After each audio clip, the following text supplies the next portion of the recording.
Hey everyone, and welcome. Today we're going to crack open the fascinating, sometimes chaotic, world of electoral politics. We're going to explore how we choose our leaders and, the intense competition that really defines the whole process. So, to really get a feel for the raw power of an election, let's travel back in time a bit. Picture this. It's Haryana, India, back in 1987. The state was being run by the Congress Party, and a really critical election was just around the corner. At the heart of it all was this opposition leader, Chaudhry Devi Lal, and he kicked off a movement with a really powerful name, Nyaya Youth, which translates to the struggle for justice. You can already tell that was designed to catch people's attention. Devi Lal started a new party, Lokdal, and he made this incredibly bold promise. He told everyone that if his party won, the very first thing he would do as chief minister would be to waive all the loans of farmers and small business owners. Now you can imagine, for people who were really struggling with debt, this wasn't just a political promise, it was a lifeline. And when the results rolled in, wow, it was an absolute political earthquake.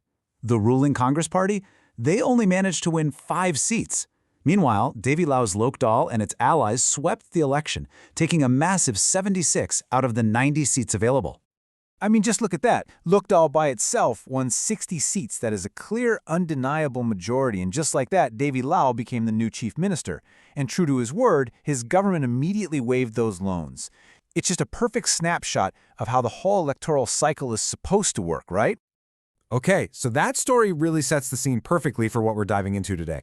We're going to look at why we even need elections, what makes one truly democratic, take a peek under the hood of India's massive system, and then tackle the challenges of keeping it all fair. All right, so let's start with that big question. Why do we even need elections in the first place? That story about Devi Lal shows us what they can achieve, but why are they considered the very foundation of most modern democracies? I mean, it's a fair question, right? Why can't a country with millions and millions of people just, get together in a giant room and decide everything as a group? Well, the thing is, that idea of direct democracy, where every single person votes on every single issue, it just doesn't scale. Think about it. Most of us don't have the time, or frankly, the deep knowledge on every single topic to make informed decisions all day, every day. So, what's the solution? Well, it's what most modern democracies use, representative democracy. We choose people to represent us and make those big decisions for us. And that's the key thing to remember here. When you vote, you're doing so much more than just picking a name. You're choosing who gets to write the laws, who forms the government and makes those huge calls, and you're picking the party whose core ideas are going to shape the country for years to come. But here's the catch. Just because a country holds an election doesn't automatically make it a democracy, right?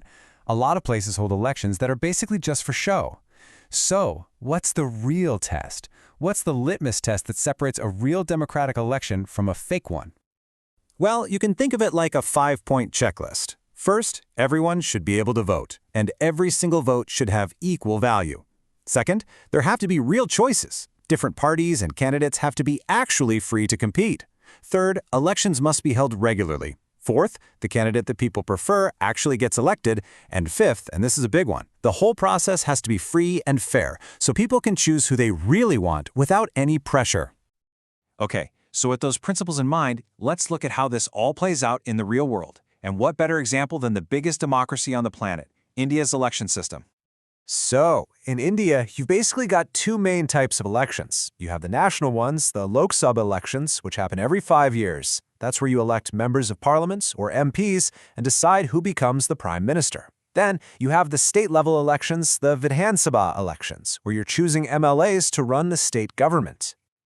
Now, to make this massive process manageable, the entire country is carved up into smaller voting areas. We call these constituencies.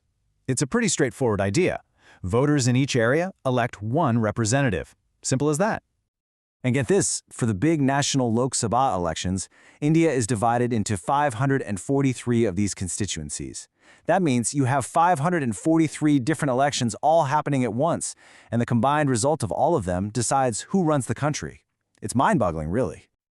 But that raises a really important question.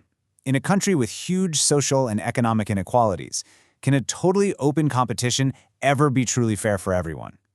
The people who wrote India's constitution were really worried that some groups, especially weaker sections of society, might just get completely shut out of the process. So, they came up with a really interesting solution. the system of reserved constituencies. In certain areas, only candidates from specific marginalized communities, like the scheduled castes and scheduled tribes, are allowed to run for office. Everybody in that constituency still gets to vote, but the candidates themselves must come from that designated group. And this isn't just some theoretical idea. It has a massive impact. Right now, in the national parliament, 84 seats are reserved for scheduled castes, and another 47 are reserved for scheduled tribes. This basically guarantees that these communities have a voice at the very highest level of government. All right, before a single vote can even be cast, you need one absolutely essential thing: the voters list, also called the electoral roll. This is the official master list of every single citizen 18 and over who has the right to vote. It's the foundation of the whole thing. And what about becoming a candidate yourself? Well, there's a clear process for that too. You have to meet some basic requirements, like being at least 25 years old. Most candidates then get nominated by a political party. That's called getting a ticket. But here's a really interesting step. They have to file a public declaration. This means they have to tell everyone about any criminal cases against them, what they own, and their educational background. It's all about transparency. Okay, so this brings us right to the heart of what elections are all about, doesn't it? At their core, they are a contest. A huge, high-stakes competition for power and the right to lead. So is all this political competition a good thing or a bad thing? Let's look at both sides of the coin. You know, on the one hand, the downsides are pretty obvious. This constant competition can create deep divisions in society.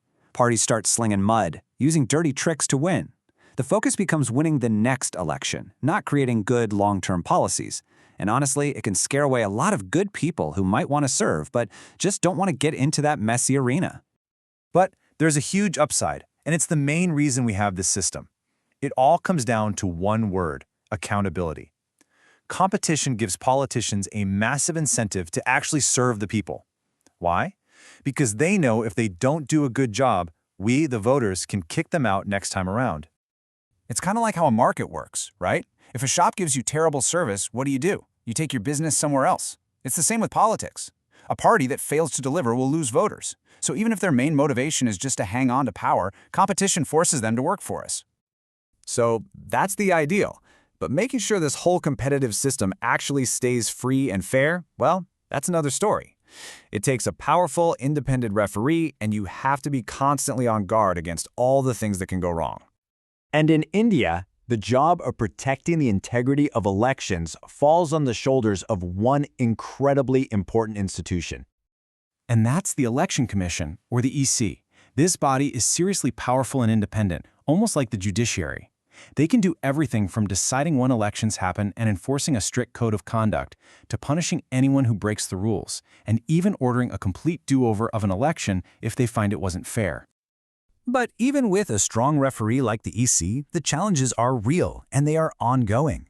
We're talking about things like the huge amounts of money that wealthy candidates and parties can throw around, or the ruling party using government resources to get an unfair advantage, and of course, the uglier side of things, like intimidating voters or trying to rig the results on polling day, not to mention the constant battle to keep those voter lists clean and accurate. So, when you strip it all down, this whole complex machine of electoral politics really only has one goal: to turn the will of the people into actual governance. The ultimate challenge, then, for all of us, for citizens and for the institutions in charge, is to constantly protect that system, to fix its flaws, and to make sure that the voice of the people is always, always heard loud and clear.